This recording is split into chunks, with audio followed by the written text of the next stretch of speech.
ବାସୀ ଗୋଟେ ପରମ୍ପରା ସବୁବେଳେ କହି ଆସିଛନ୍ତି, ଯାହା ଓଡ଼ିଶା ମାଟିରେ କଟକ ଦେଖେ ତାକୁ ଓଡ଼ିଶା ଦେଖେ। କଟକ ଏଇ ଯୋଉ ଭାଇର ଭାଇଚାରାର ପରମ୍ପରା, ସୁସ୍ଥ ପରମ୍ପରା, ଆମେ ସମସ୍ତେ ଏକ। ଏଠି ନା ହିନ୍ଦୁ ନା ମୁସଲିମ ନା ଶିଖ ନା ଇସାଇ, ସମସ୍ତେ କଟକକୁ ଯିଏ ଆସିଛି ସେ ଅଟକ। ତେଣୁ କଟକର ଉଭୟ ପଟେ ଆପଣ ଦେଖନ୍ତୁ ରସି, ତେଣୁ ଯିଏ ବି ଆସି କଟକରେ ଅଟକ ରହିଛି। ତେଣୁ ଆମେ ସେଇ ଜିନିଷଟା ଧରୁଛୁ। କଟକରୁ ଏଇ ଯୋଉ ପରମ୍ପରା ସୃଷ୍ଟି ହେଇଛି, ରହିଛି, ବିଗତ ଦିନରେ ରହିଛି, ଆଉ ଆଗ ମଧ୍ୟ ରହିବ। କଟକ ବାରବାଟୀ ଜିଲ୍ଲା ବୁଖାରୀ ବାବାଙ୍କ ପୀଠ ପ୍ରାଙ୍ଗଣରେ ଯୁବ ଛାତ୍ର ପ୍ରତିଷ୍ଠାତା ଜିନେଶ ଦାସଙ୍କର ଦ୍ୱାରା ରମଜାନ ପାଇଁ ଏକ ଇଫ୍ତିଆର ପାର୍ଟି ଆୟୋଜନ ହୋଇଥିଲା।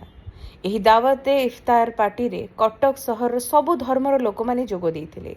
କଟକର ଭାଇଚାରା ଦେଖିବାକୁ ମିଳିଥିଲା ଏହି କାର୍ଯ୍ୟକ୍ରମରେ। ସମସ୍ତେ ଏକାଠି ବସି ଉପବାସ ଖୋଲିଥିଲେ। ସେ ଅଞ୍ଚଳର ପୂର୍ବତନ କର୍ପୋରେଟର ରମଜାନ ଖାନ୍ ମଧ୍ୟ ଯୋଗ ଦେଇଥିଲେ। ପ୍ରତ୍ୟେକ ବର୍ଷ ଭଳି ଏହି ଅନୁଷ୍ଠାନ ପକ୍ଷରୁ ସହରର ବିଭିନ୍ନ ଜାଗାରେ ଇଫ୍ତିଆର ପାର୍ଟି ଆୟୋଜନ କରିଆସୁଛନ୍ତି। ଏହି ଆୟୋଜନ ସହରକୁ ଭାଇଚାରାର ବାର୍ତ୍ତା ଦେଇଥାଏ। ସମସ୍ତେ ଏକା ସାଙ୍ଗରେ ବସି ପ୍ରାର୍ଥନା କରିଥିଲେ ସମସ୍ତେ ଶାନ୍ତି ଶୃଙ୍ଖଳା ସହିତ ରୁହନ୍ତୁ ବୋଲି ଭଗବାନଙ୍କ ନିକଟରେ ସମସ୍ତେ ଯୋଗ ଦେଇଥିବାରୁ ଏହି ସଂଗଠନର ପ୍ରତିଷ୍ଠାତା ଜିନେଶ ଦାସ ସମସ୍ତଙ୍କୁ ଧନ୍ୟବାଦ ଦେଇଥିଲେ। Bureau report, Kalantar news.